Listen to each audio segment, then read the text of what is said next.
And it starts recording. And we're recording. Great.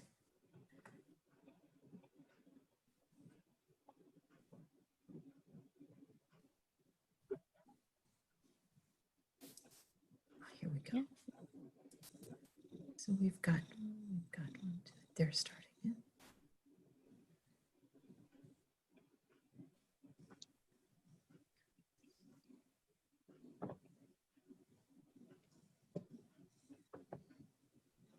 Yeah, looks like we've got 6 folks. So. Yep, so we might as well get started. I think others will join us. So welcome everyone. I'm so glad that you could join us for Step Up to Button Up with NVDA. Your Regional Planning Commission is the host. We are very honored to have 2 participants tonight's presentation. Becca White from Efficiency Vermont is going to give us the overall nuts and bolts of weatherization, including some do-it-yourself projects. Also, we have a presentation on heat pumps. We've had a lot of interest in heat pumps, and so there are a lot of questions about how the new technology works and if it's appropriate for your home. And then we'll have a presentation from Heat Squad's NEK Outreach Coordinator, Ann Lawless, to talk about the Heat Squad element of our service delivery, something that we've been fortunate to have in the area for the past couple of years. So I'm not going to be talking too much more, so I want to give them all of the time that they need.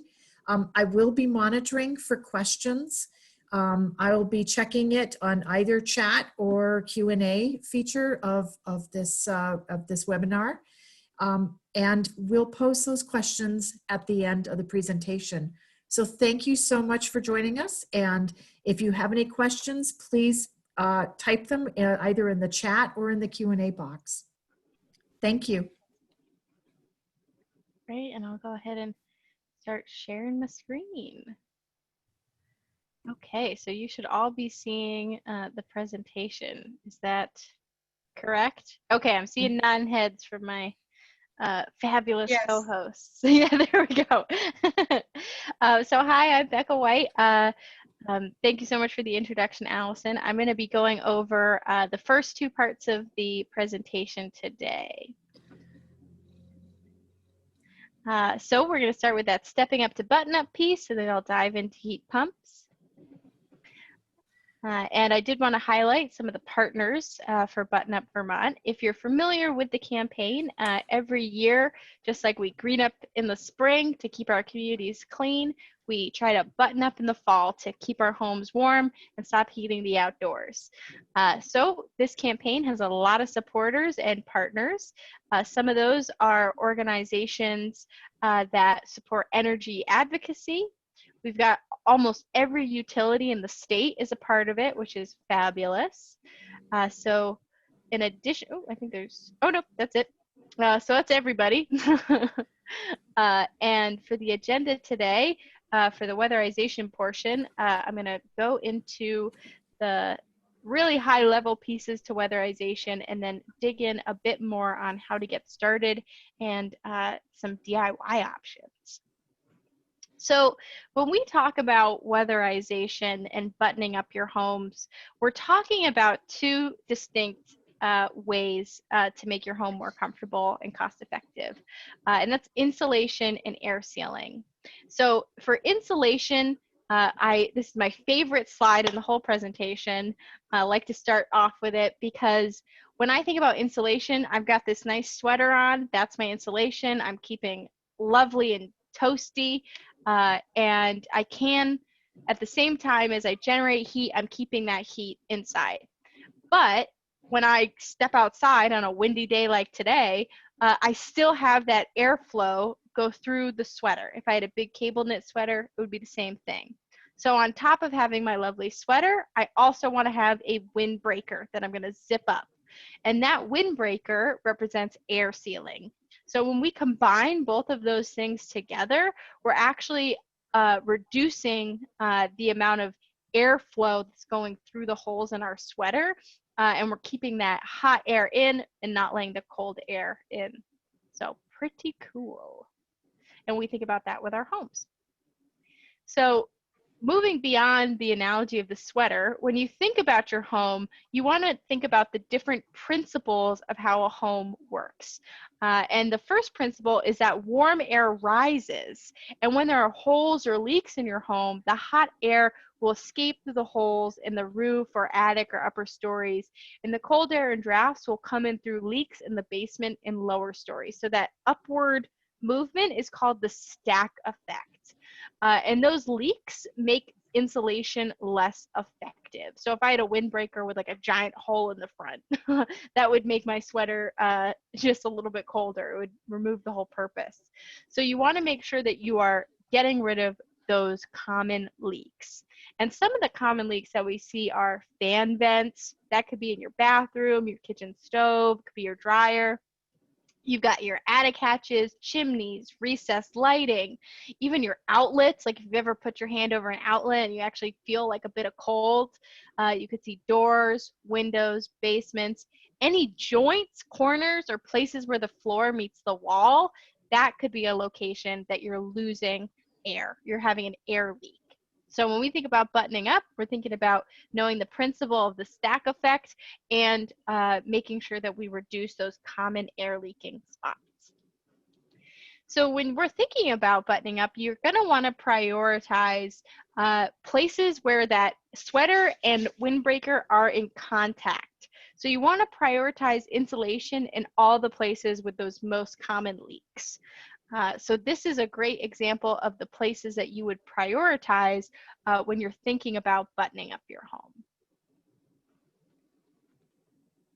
And when we talk about weatherization, there are 4 real big reasons that you would want to consider weatherization. And as Allison may have pulled you in with her Front Porch Forum post, one of those big ones is saving money. So a comprehensive weatherization project can save Vermont households anywhere from $500 to the upwards of $800, $900 per year on fuel costs. So historically, households have saved about 15% after a project is completed. And even when we're talking about saving money, we're also talking about Vermont as a state saving money. So when we spend money on fossil fuels for heating, 78% of that actually leaves our state. So you're saving money for you, but you're also saving money for the Vermont economy, which is a pretty cool thing. Another idea that is important to think about with weatherization is how you're increasing your comfort. So I like to think about my office that I'm in right now. This room in our home before we weatherized was that room that many Vermonters have, which is the we don't use it for certain parts of the year room. We shut the door. And that comfort of just being able to have this as a place I can work from throughout the day, in the summer because it stays cool and in the winter because it stays nice and toasty, that is so important. It also means that our air quality, for example, is much better. So when we think about our health, think about weatherization as well. Another point is saving energy. So we all like to think about reducing our waste, and whether that is through reducing your energy burden or the fuel that you're wasting, whatever concept resonates more with you. What's important to know is the statistics. And right now, heating our homes and businesses makes up about 42% of our total energy use here in Vermont. And just about 78% of our homes use fossil fuels for heating. So when we think about reducing our energy, we're thinking about reducing our carbon footprint as well. So that brings me right to reducing carbon pollution, which the less fuel we burn, the fewer pollutants end up in our atmosphere, which contribute to climate change. And as of 2015, the latest years we have data on, just about 28% of Vermont's greenhouse gas emissions came from heating our buildings, and that's second only to transportation. So I did want to highlight that just one final time, which is to reach our emission targets as a state, weatherization is extremely important. So now that I've totally convinced you, you're a building scientist and you know all the benefits of weatherization, how do you get started? If you're an income eligible Vermonter, that means that you fall at or below 80% of the median income. You're eligible for free weatherization. And for your area, when you're thinking about free weatherization, you're thinking about NEDO. That's a great organization to reach out to. For comprehensive weatherization, which is the next piece, if income eligible weatherization is not the route you're going to take, that is the best bang for your buck, because comprehensive weatherization allows you to do a home performance with Energy Star project, and using a qualified contractor can save you a substantial amount. And then finally, certainly not the least important, but something that I struggle with, is do it yourself. So for handy Vermonters, like everyone else but me, it seems, when you can do it yourself, you can actually support all of those goals we saw with weatherization earlier. And right now we have a $100 rebate available to cover the cost of some of those materials. And I'll dive into that a bit more. Okay, so to highlight a little bit more about weatherization assistance, again, if you're in this area, you're probably looking at NEDO being the right place to call. And one thing I did want to highlight here on this slide is that for many Vermonters, they might not realize that they're income eligible. So I did just want to call out some of the numbers on how the cost relates, or how much your income would be if you were income eligible. Okay. So if you're a one-person household, that could be up to $44,520 in income. For a two-person household, that's just about $50,880. And for a three-person household, that's $57,240. So if you have considered income eligible weatherization, that's the range, and we can delve more into that too if you have questions. If you're not income eligible and you're thinking about a home energy project, my go-to solution for Vermonters is that home energy loan.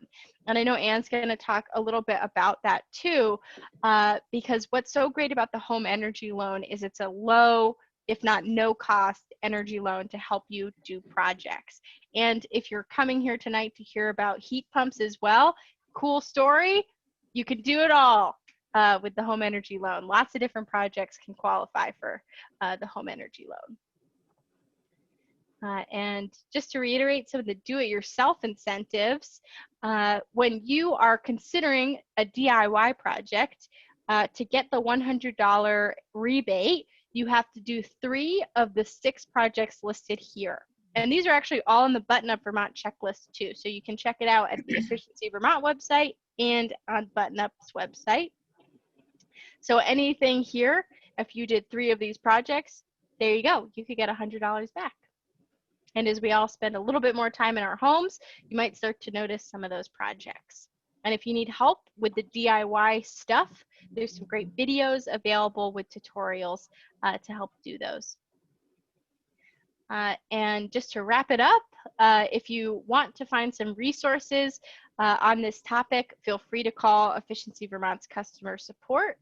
You can also schedule a virtual free home energy visit. You can do that today.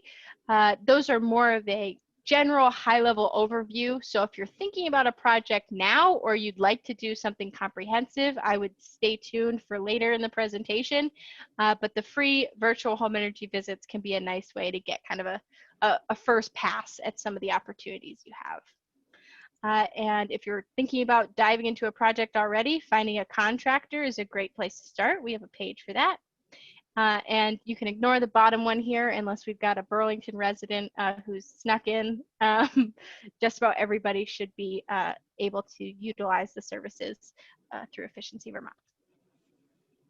So, heat pumps. So heat pumps are a great alternative to fossil fuel heating systems, and there are more options and incentives available right now. So if you're thinking about it, it might be a good time to think about the solution for your home or for your business. And I'm going to do a little bit of the science of how a heat pump works. So get ready for some animation. I truly believe heat pumps are magic, so this is a bit of a surprise for me. But there are 2 units in a heat pump. a unit placed within the heat source, so that's wherever you're pulling the heat from, and a unit placed within the heat sink, which is whatever you're trying to heat. So an evaporator pulls the heat molecules in and the air runs through a refrigerant, and then the cold molecules are released and the warmer molecules are pushed through a compressor. So if you're still following me, that increases the temperature and pressure of that refrigerant. And then the indoor unit releases the heat and sends the refrigerant back outside to repeat the process. So this is essentially the reverse of how a window air conditioner or like the back of your refrigerator works. But what makes it so amazing and efficient is that on average, for every 1 kilowatt hour of electricity you're paying for, you get the equivalent of 3 kilowatt hours of output heat. The idea here is that you're not creating or generating new energy or new heat molecules or cold molecules. You're actually just moving them from one location, essentially. So there are a few different types of heat pumps. The most common option is a ductless heat pump. So duct, not duck, which is what I heard for the first 3 years. And in this case, the heat sink is a room in your house. So that heat source is the outside air, which is why they're sometimes called air source heat pumps, for example. And they get their heat directly from that outside air. And the name, why we call them ductless heat pumps, it's because they are a point of source heat source. So they're like a space heater where they heat your home directly from an indoor unit rather than through ducts or like a radiator system. And there are more options I'll talk about that are ducted heat pumps in a bit, but these are the most common you'll see. And they work even in the coldest Vermont winter days. Modern systems are rated down to -20 degrees. So their efficiency does decrease on those really cold days, but we still recommend having a backup heat source, for example. But they are very effective. So one other piece, you saw that lovely outside in winter picture. Now you're seeing a lovely outside in summer or spring picture. I was talking to someone earlier, and right now is the season we talk about when we talk about shoulder seasons, because you're either turning your heater on or you're turning your air conditioner on. And it feels like you're not quite sure where to start. So a heat pump is perfect for those shoulder seasons like right now. And it allows you to use it heats and cools your home. And the efficiency is actually even higher in the summer than it is the winter. And that's, again, because it's just moving those air molecules around rather than generating new cold air molecules. And just before I jump into that, I did want to mention that heat pumps also dehumidify and actually purify the air. So if dehumidification is something that's important to you, definitely something to look into. So next up, we've got those ducted heat pumps. So if you'd rather explore a whole home solution rather than that point source option with the ductless heat pumps, there are also some eligible products through Efficiency Vermont. And rather than being like a space heater, the whole home heat pumps give you an option to distribute the heat throughout your house. And that is possible in some existing heat distribution systems. So if you already have something set up, there could be an option there. And a centrally ducted heat pump still works like a cold air-to-air heat pump, but rather than heating a room, the air or the hot air flows through a ducted distribution system and out through vents in your home. So this option would also provide air conditioning in the summer. So if you've got that set up, this could be a good option for you. Something that's interesting is the air-to-water heat pump. An air-to-water heat pump could use outside air, or it would use outside air to heat water, and then that hot water would flow through radiators or radiant flooring. In this scenario for the picture, you can actually see it's using the same system to heat this household for hot water for showering and cleaning as it would for heating. But it's really important to know that these systems won't work in all homes. So air-to-water systems typically have to be designed into the home from the start. So if you're jazzed about an air to water heat pump, it's probably something you would build into a new home rather than try to accommodate in a already existing home. Although it's possible, it's just very difficult and might not be the recommended choice. So in the same way that we talked about how weatherization can help you, what could a heat pump do? So a heat pump can save you energy, and that's because they're highly efficient. So you may be able to replace a lot of your existing heat costs. You might not be able to replace your existing heating system, but you can turn it down and just use it as a backup. So this reduces greenhouse gas emissions and it lowers your impact on the planet. You could also save some money. So depending on your existing fuel source, if you have baseboard electric heat or typically more expensive heating fuels like propane or oil, the savings can be pretty significant. But if you're switching from wood, for example, a heat pump may not lower your heating bills. So that's important to know. But it will definitely save you on the cost of getting up and stacking wood all the time. There's a bonus. And then you'll feel more comfortable. This is the one that I love to highlight about heat pumps because you can set it and forget it. So if you like to have something that is stable, that's consistent, and that you can just leave in the background, this is a great choice for you. Again, with that dehumidification, that air purification, it creates a more comfortable space. So a few things to consider. Talked about at the beginning, but it's a great combo to do the two things together, weatherization and heat pumps. Doing it together is great, and you can use that home energy loan to do it. You want to make sure you have the right heat pump. So some heat pumps are more efficient than others, and in particular, certain heat pumps will run more efficiently as it gets warmer outside, so they use less electricity. So you're going to want to talk to a contractor about choosing the correct heat pump for you. And then another consideration, is it a single zone or is it a multi-zone heat pump? Meaning one outdoor unit per indoor unit or another configuration. And having one outdoor unit per indoor unit, those tend to be more efficient and less cost effective. So that leads me to the next set of slides, which is I'm going to pass off to Anne at Heat Squad.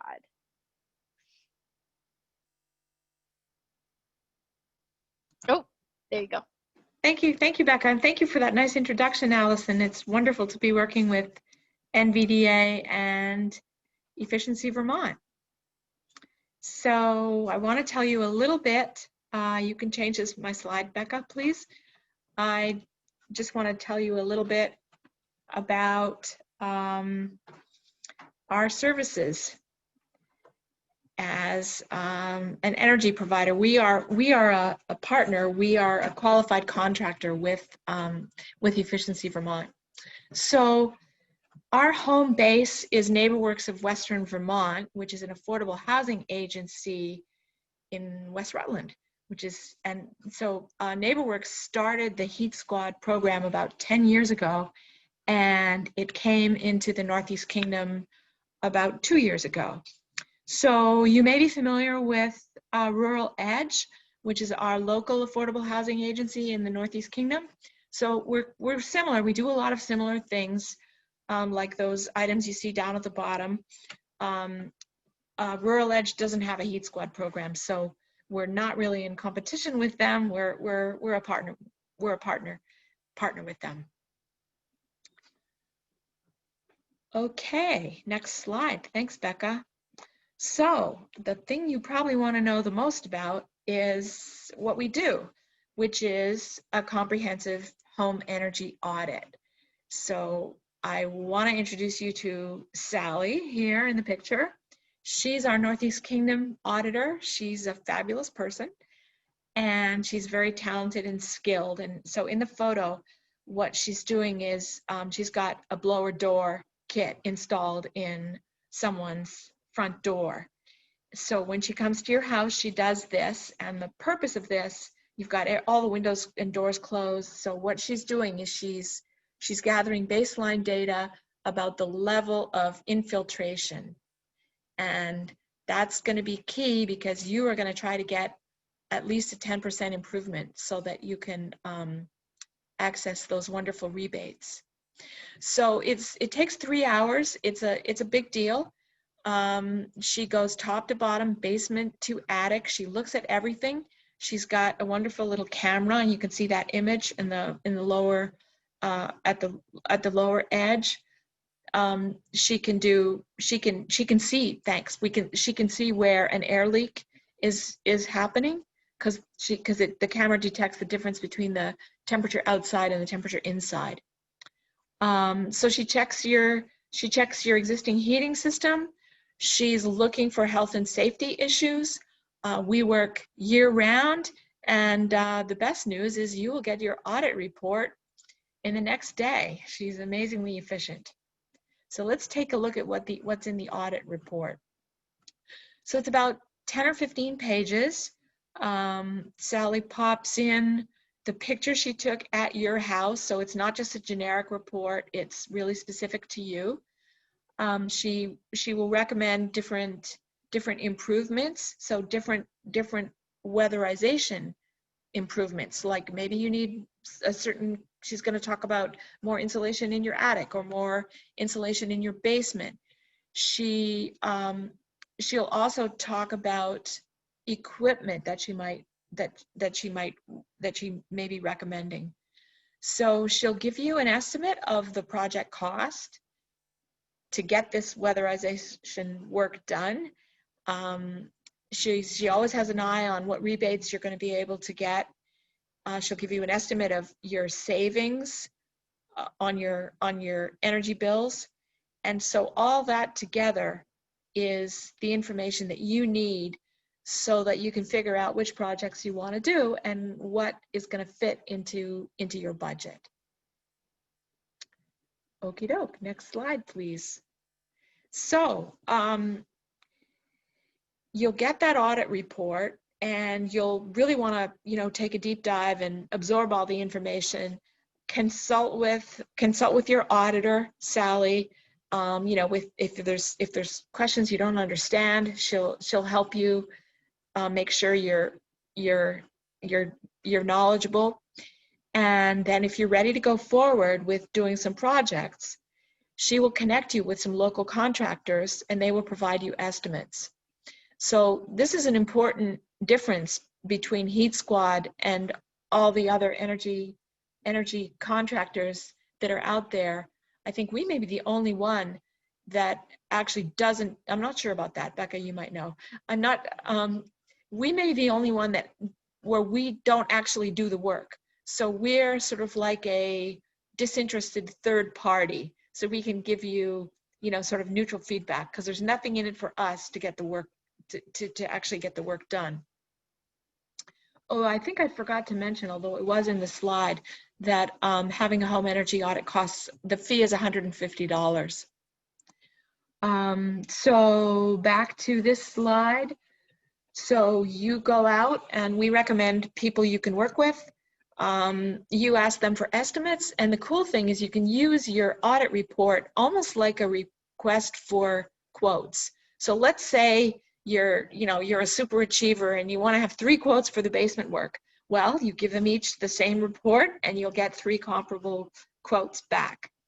So then our auditor can help you review the estimates and figure out what you want to do. And throughout the project, once you get those contractors going, we can help keep your project on target. You can call us, and we'll make sure that everything's going right. Sometimes we can give a little nudge, that can help. Then when the work is complete, the auditor comes back for that second blower door test to make sure that you've reached that desired level of improvement, make sure the work is all done properly, and that it's all complete. So that's a hallmark of that's another, I think, hallmark of our program. Next, the rebates. This is what everybody wants to know about. So the reason why we, part of the reason why we do those 2 blower door tests is to make sure that you get that improvement, because that's a requirement for Efficiency Vermont for the rebates. So the rebates go up and down over the years and over time. So right now, they changed in, I think it was around October 1st. So right now, and these rebates are good until the end of December. They'll probably go down next year, who knows? But they're likely to go down just because there isn't as much money around because of COVID. So if you are income eligible, the rebate will cover up to half of your weatherization costs, topping out at $4,000. That's nothing to scoff at. And even if you don't income qualify, you could still get as much as $1,000, again, up to half of your project. And all the Vermont electric utilities offer rebates. They're all over the map. They're all different. So, but our auditors know about them, and they will make sure that you do as well. Next.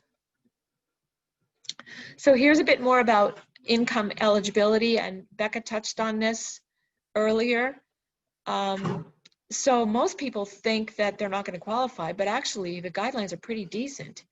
So for example, if you have a family of 4 and your income is below $63,600, hey, you would qualify for the up to $4,000 rebate. So these rates they don't come from Efficiency Vermont, they come from the state. At that website, the Department of Children and Families, whether it's the weatherization assistance programs. So let's go next.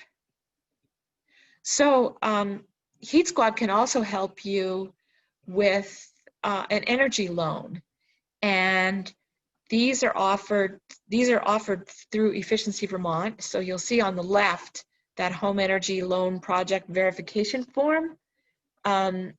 You would need to fill that out, and you can see that there's in the fine print VSECU, Opportunity Credit Union in Burlington, and us, NeighborWorks. We offer those. We can help you with that. And so on the right is the application form that you would need. It's a checklist that you would need to fill out to work with us. And we do NeighborWorks does tons of lending. I mean, we help people with mortgages and giant home repair projects that don't have anything to do with weatherization. So we have people that are really good at this, and they make sure it happens quickly because that's what you need to get going. Let's go to the next slide. Thank you. So to sum up, just to add to or confirm what Becca said earlier, you can be more comfortable, you can have lower costs, health and safety improvements, increasing the value of your building, and getting those wonderful rebates. Let's go with the next one. Thank you. So a little bit more about the health and safety checks. Our auditors are on the lookout for rodents and pests. They are not so great to have in your house, and they're really common. Everyone has them from time to time. So you can help, the insulation can help keep the noise level down if you have noise outside. I think probably the most important thing is air quality having to do with moisture. If you have someone in your home who has asthma or COPD or some kind of a situation like that, this can make a huge difference. If you live in a home that's too tight, and many of our homes that were built like 10, 15, 20 years ago, they were too tight. So if you have moisture, mildew, and mold, we'll be on the lookout for resolving that. And again, looking at your home cooking and heating, we want to make sure that you're safe and there's no leaks. So all that's pretty important. So you're going to be protecting your investment that you've made in your home. Many people have ice dams. Those are those big, huge clumps of ice that you see up near the roof edge. that's an indication that you have a lot of air leakage around the edges of your attic. You want to stop that. You want to keep that moisture from coming in at the bottom, as Becca explained about the building science. And you want to keep your expenses low and increase the value of your home. And also, we work with local contractors.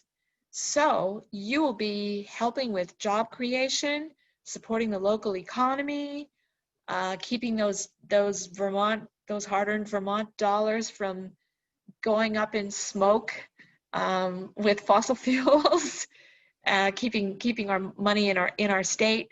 It's personally empowering to take on a project, because you just get to know so much more than you did before about your home, and you can be much more energy independent. Just a few stats, and some of these come from Heat Squad. So I'm sorry, some of them come from Efficiency Vermont. So if you look at the top line, that's for all NEK weatherization projects in our 3 Northeast Kingdom counties. So, and then if you look on the next line, Heat Squad, we came into work in the Northeast Kingdom in 2018. So we did 2 projects, and then we've been growing. Our impact has been growing substantially every year since then. And we're really proud of the fact that we work with mostly people who are low and moderate income.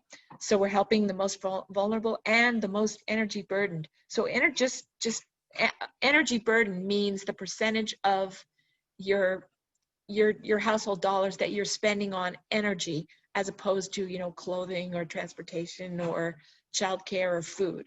That's what the energy burden is. So the average annual energy savings is around $1,000 per year for our customers. Could be 900 too, as we've already heard. So, and we're reducing a lot of carbon emissions as well. So, Heat Squad is coming. Winter is coming. So if you think you might like to find out more, or even sign up for a home energy audit, don't hesitate to call our main office in West Rutland. You'll talk to a really friendly person, probably Tricia. She's great. She'll get you started. And if you have other questions, don't hesitate to reach out to me as well. And thank you.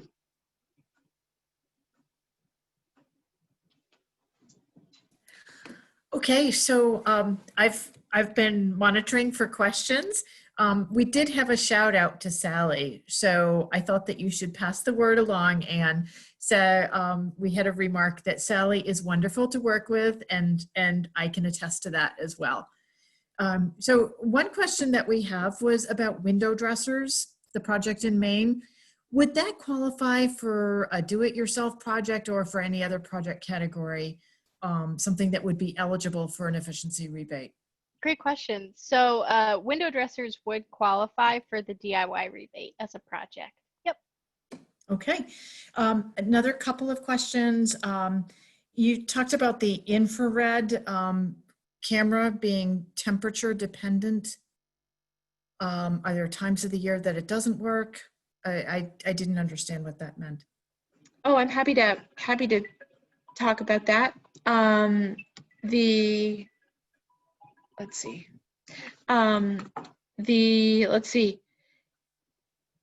It needs a 20%, it needs a 20-degree difference between the inside temperature and the outside temperature to work, to work really well. So obviously it's much easier it works best in the cold seasons, but even in the summer, I mean, maybe not this summer, which was incredibly hot, but oftentimes early in the morning, you can have a 20-degree differential before the day really heats up. So, and so we're in the season where it might work now anyway. Oh yeah. Oh, for sure. For sure. Okay. Great.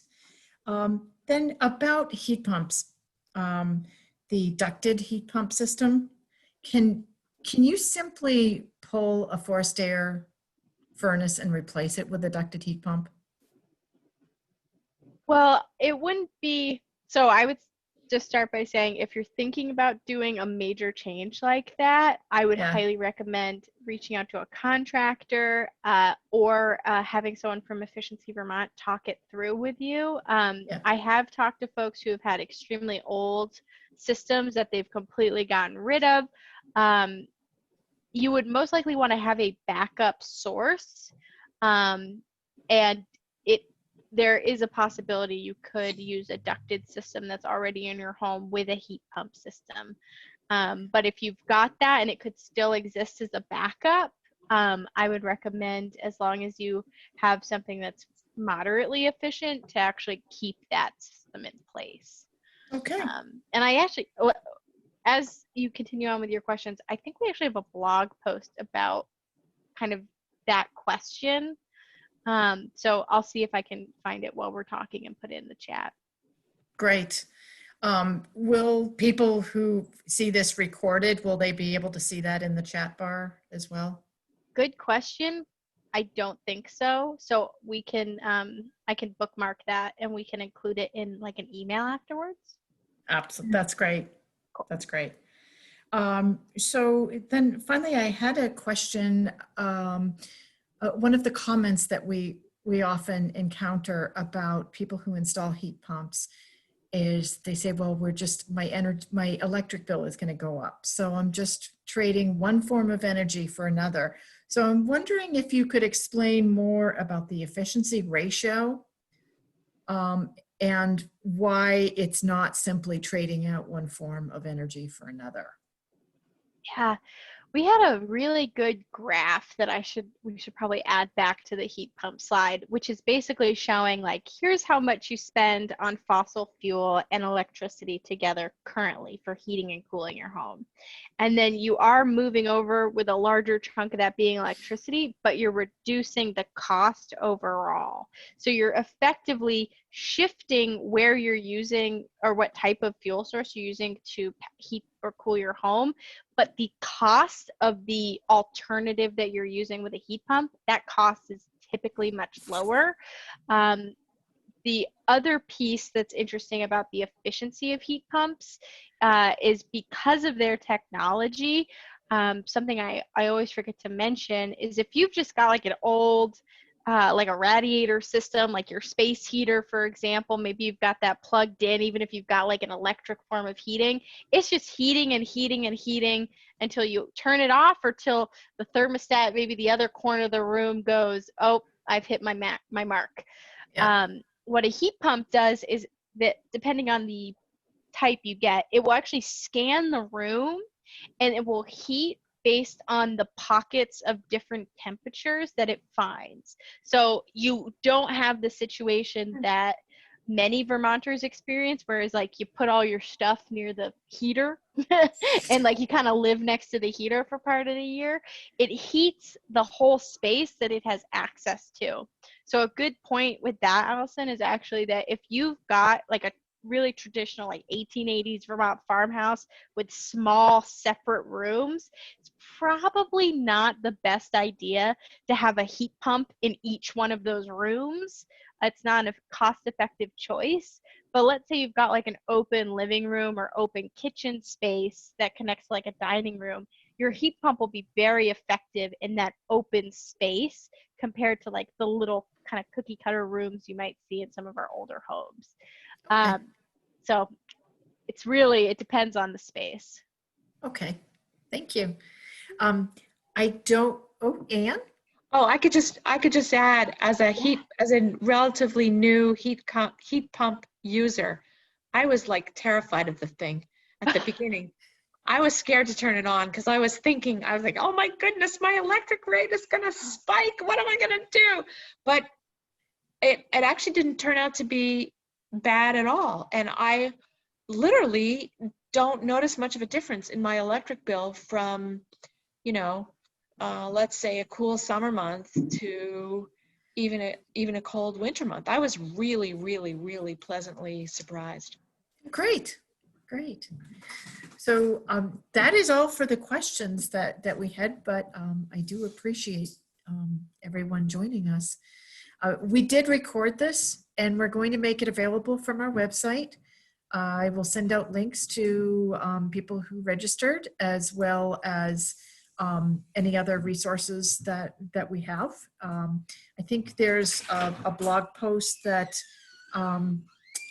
Heat Squad has on, we talked about identifying vermiculite in your your insulation, and we'll also send out the link about heat cooling, ventilation, and technologies. So I thank you very much, both of you, and thank you everyone who joined us tonight. That's an interesting time to pivot to online, but it went well. And I'm just putting that blog in the chat if you want to learn more about the Heat Squad pieces too. So great. thank you so much for having us, Allison. Go NVDA. Thank you, Allison. Thank you, Becca. you. Okay. Bye, everybody. Good night, everyone. Everybody.